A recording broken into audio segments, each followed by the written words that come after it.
Alors salut tout le monde, on se retrouve aujourd'hui avec une Nintendo Switch qui ne charge plus du tout, une Nintendo Switch qui s'allume mais qui ne charge plus. Donc c'est assez courant sur les Nintendo Switch, malheureusement les connecteurs sont pas forcément plus fragiles que d'autres connecteurs du même type, donc c'est un type USB type C. Donc ils sont pas forcément plus fragiles, malheureusement c'est l'utilisation de celle-ci qui pose souvent problème. Donc je vais prendre un exemple bête. On va prendre un exemple bête, c'est que c'est l'enfant généralement qui va utiliser ce genre d'appareil. Et lors de l'utilisation, au lieu de l'utiliser simplement hors charge, ils vont régulièrement le mettre en charge et l'utiliser contre le torse. Donc à partir du moment où ils utilisent la Nintendo Switch contre le torse, le connecteur est tordu et du coup malheureusement ça crée une certaine torsion à l'intérieur du connecteur. Donc parfois ça peut le casser, comme parfois ça peut simplement détruire certains pins intérieurs du connecteur. Donc voilà. Et ça arrive aussi régulièrement où la Nintendo est branchée et pendant qu'il charge, l'enfant a oublié qu'il était occupé de charger, il part en courant avec par exemple, ou elle tombe par terre et là le connecteur se dessoude complètement. Donc là, j'ai en ma possession du coup une Nintendo Switch qui s'allume, donc il y a encore de la batterie. Malheureusement, quand je le branche directement sur mon appareil, elle ne charge pas du tout. Donc là, j'ai vraiment 0 ampère. À savoir, il est super important de savoir, c'est que si vous avez en votre possession une Nintendo Switch qui ne charge plus, surtout, n'essayez pas de rebrancher tout le temps. Pourquoi? Parce que lorsque les pins à l'intérieur du connecteur, donc lorsque les pins à l'intérieur du connecteur sont tordus d'une certaine façon, ils peuvent parfois se toucher entre eux. Et si vous, de votre côté, vous essayez encore de le charger, ça crée un court-circuit sur la carte mère et ça peut endommager définitivement la carte mère. Et dans ce cas-là, on ne peut pas faire grand-chose. Ok? Donc voilà. Donc là, je me suis permis de déjà l'ouvrir. Comme ça vous évite de devoir passer quasiment 5 minutes pour démonter une carte mère. Donc là, ce que je vais faire simplement, je vais retirer la carte mère de son châssis et on va regarder directement au microscope ce qui se passe. Donc j'ai pas encore regardé. Tout ce que j'ai regardé de base, c'est voir si il n'y avait pas des pins cassés à l'intérieur. En l'occurrence, non, pas du tout. J'ai essayé de jouer avec le connecteur, pareil, ça fonctionnait pas. Donc à mon avis, soit c'est cassé à l'intérieur, soit il y a un pad qui est cassé et on le voit pas. Soit on verra tout simplement ce qui se passe exactement au microscope. Donc là, après le démontage fastidieux de la carte mère, parce que je vais pas vous mentir, elle est assez longue à démonter. Je vais mettre le microscope, hop, et on va voir directement au microscope. Donc là, oh bah, tiens, c'est marrant parce que je vais essayer de faire en sorte que ce soit bien net pour vous. Voilà. Donc là, on a le connecteur de charge. Donc là, on branche par ici. Excusez-moi. Et là, du coup, on a les attaches sur le côté. Ici, on voit que l'attache, elle tient même plus. Donc à mon avis, ça, c'est une Nintendo qui a dû tomber. Et c'est marrant parce que, étrangement, on a l'impression ce connecteur a déjà été remplacé. Parce qu'on voit clairement ici que le plastique du connecteur est fondu, comme s'il était trop chauffé. D'origine, ça fait pas ça, normalement. Mais ce qui me fait penser le contraire, c'est qu'il y a encore l'indicateur d'humidité. Donc là, c'est l'indicateur d'humidité pour justement faire en sorte de voir s'il est oxydé ou pas. Il est nickel, il est encore là, c'est propre, il n'y a pas de trace de flux ou autre chose, de produit pour justement retirer le connecteur. Donc tout semble correct, mais le connecteur, il a un petit défaut, j'ai l'impression. Enfin bref. Donc là, on voit clairement, hein, de toute façon, on peut pas. Je vais essayer de vous montrer directement en très net. Donc là, on voit clairement que le connecteur, il était soudé ici, hein. On voit clairement qu'il bouge. Et vous voyez qu'en dessous, alors sachez qu'un connecteur de charge sur une Nintendo Switch, c'est pas forcément des plus faciles. Pourquoi? Parce qu'ils ont rangé en dessous. Vous allez voir directement après. Donc là, ce qu'on va faire, c'est qu'on va retirer l'ancien connecteur. Je vais préparer la zone. Donc pour ça, je vais ajouter un peu d'étain neuf. Parce que celui-là, c'est du sans plomb, donc il est ultra compliqué à retirer. Ici, de l'autre côté, j'aurais pas forcément besoin d'en mettre, mais ouais, ici, j'aurais pas besoin d'en mettre. Donc je vais surtout mettre de l'autre côté. Donc là, je vais mettre de l'étain propre.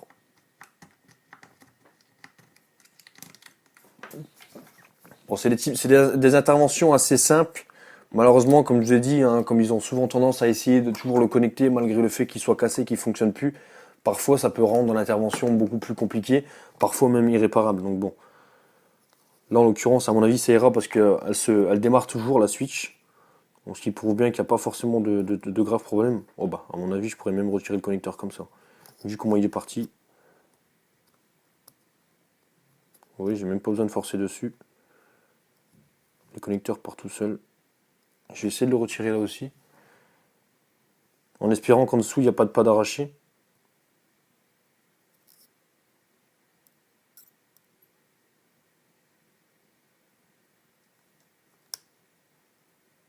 Ouais, j'ai l'impression que je pourrais même le retirer comme ça. En dessous, les pads sont plus du tout accrochés. Non, ils sont plus du tout accrochés. Voilà. Bon, bah écoutez, j'ai même pas eu besoin de chauffer la carte mère. Le connecteur est parti tout seul. On voit clairement, hein, là c'est clair et net, hein, le connecteur c'est complètement dessoudé de la carte mère. Je vais pas vous mentir, c'est du jamais vu. J'ai jamais vu ça. J'ai même pas eu besoin de chauffer sur la carte mère pour retirer l'ancien. Il est vraiment parti tout seul. Et il semble vraiment d'origine. Bon. Donc là, on a du coup la carte mère. On va retirer l'étain d'origine pour avoir vraiment une surface propre et prête à accueillir le nouveau. Donc là, je vais en mettre là. Je vais en mettre là. Sur celui-là aussi.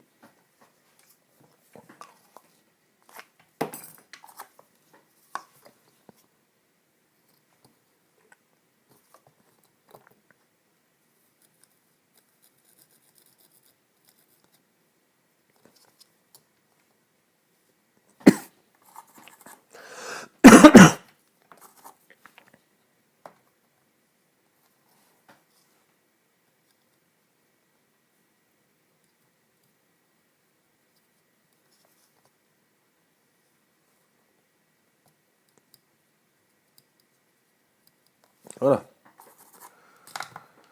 Maintenant, on va retirer le surplus. On va y retirer le maximum d'étain pour pouvoir accueillir, comme je dis, le nouveau, de façon à chauffer le moins possible.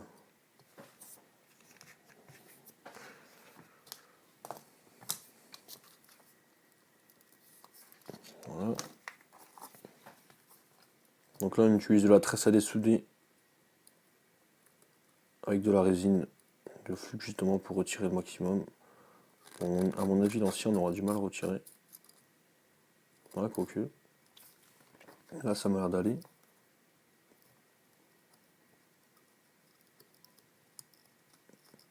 Là aussi.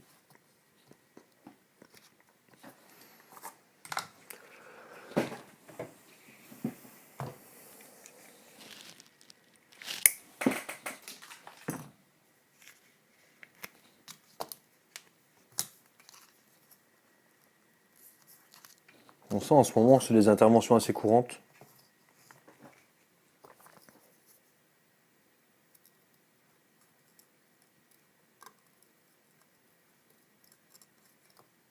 Voilà, toujours à cet endroit-là, on a toujours un peu de mal à retirer l'étain.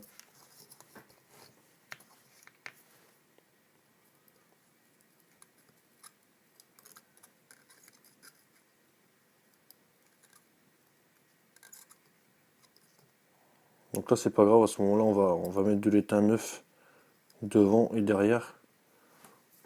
Comme ça sera plus simple de mettre le nouveau connecteur.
Voilà.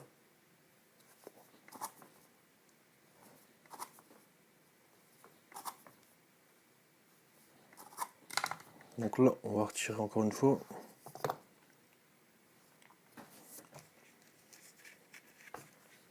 Après, on va tout nettoyer, hein, vraiment que ce soit vraiment le plus propre possible. Parce que le but, c'est pas forcément de faire en sorte que ça fonctionne simplement, c'est aussi que ce soit propre et présentable.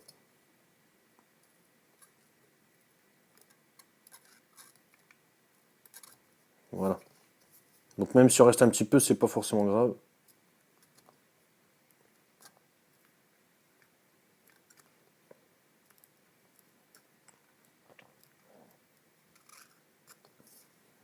Voilà. Maintenant qu'on a tout retiré l'étain, on va tout nettoyer la carte mère. Donc là, on nettoie vraiment au maximum.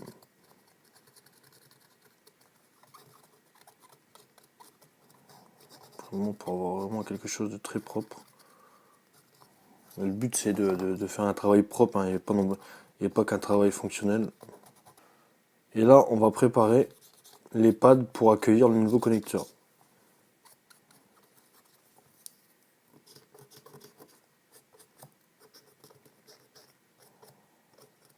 Là.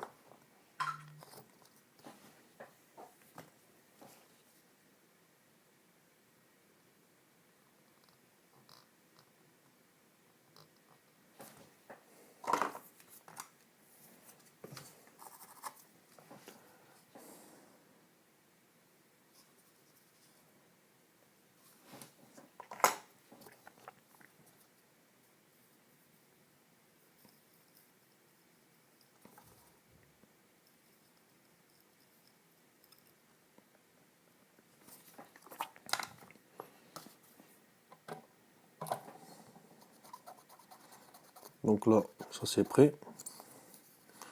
Et maintenant, on va préparer le connecteur.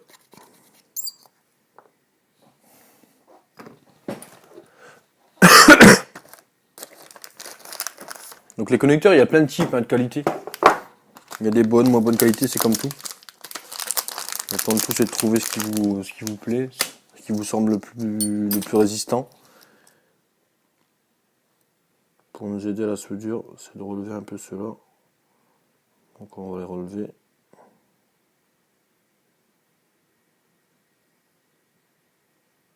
Voilà. Donc là, on va préparer du coup cela. Donc pour ça, on va mettre un peu de flux dessus.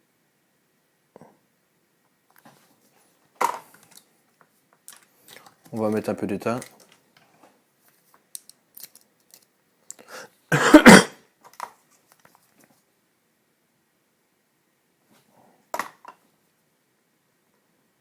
En essayant de ne pas faire de pont sans faire exprès. Parce que c'est chiant à retirer. Et voilà. Quand j'en parle, je le fais. Ouais, forcément. J'en parle donc je le fais.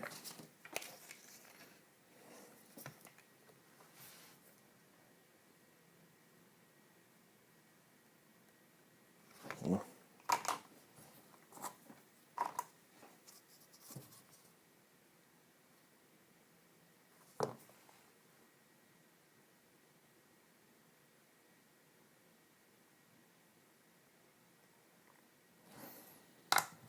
On va peut-être aussi le faire sur ceux de l'avant.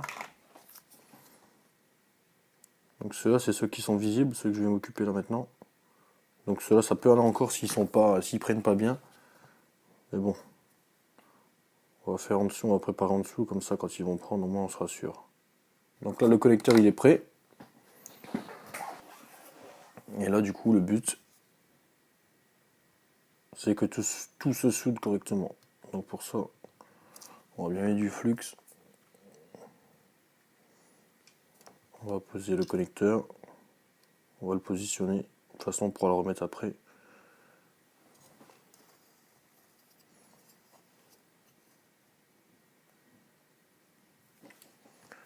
On va mettre un peu d'étain ici.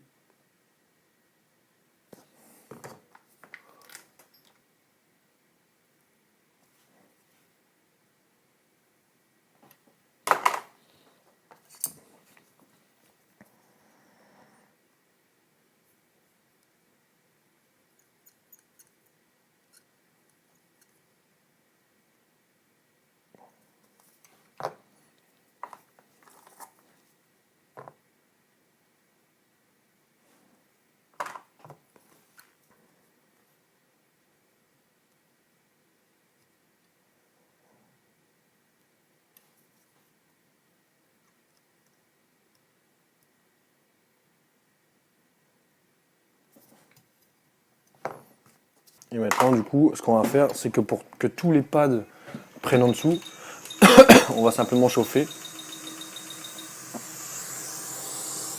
Pas trop fort, pas trop chaud, pas trop longtemps. Pour éviter déjà que le plastique fonde. Ça peut arriver hein, que le plastique fonde, c'est pas forcément grave. Mais il faut pas exagérer non plus.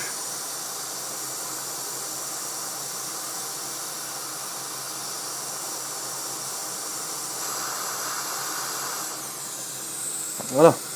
Donc normalement là, les pads en dessous ils ont pris. De toute façon, on va vérifier après.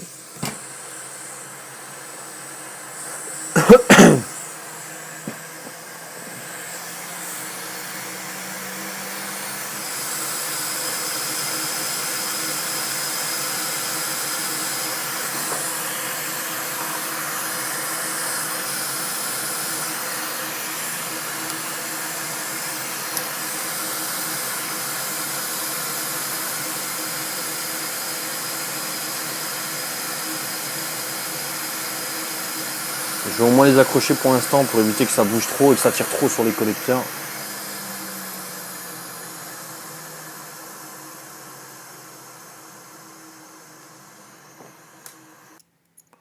Je vais remettre de l'étain après, là c'est juste pour moi tester.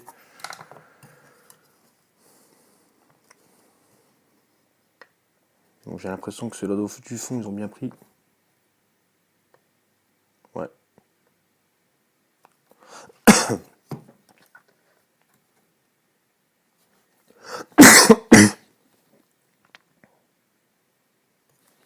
Et on va refaire ceux-là.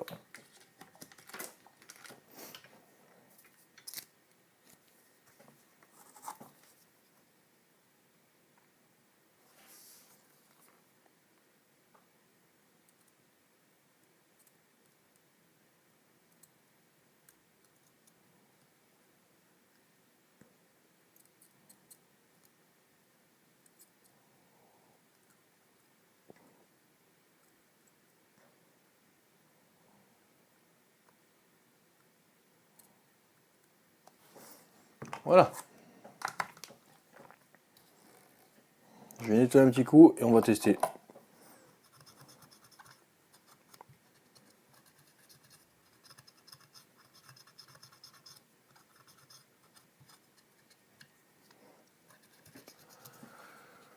On va tester comme ça. De toute façon, là, sans même le mettre dans le châssis complet avec la batterie, le simple fait de le brancher comme ça, normalement. Hop. Donc là, on a 0,016. Donc là, on a bien une charge. Et là, on va essayer directement dans le châssis. Et si tout va bien, on finira. Moi, je finirai en vidéo.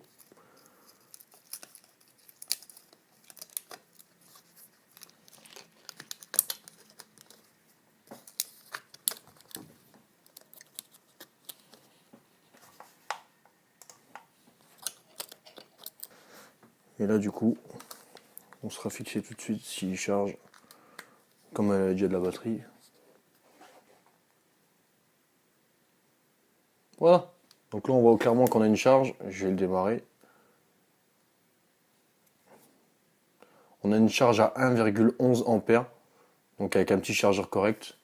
Je sais pas si on va pouvoir voir clairement parce que du coup le focus il se fait sur la lumière. On voit clairement de toute façon en haut ça charge.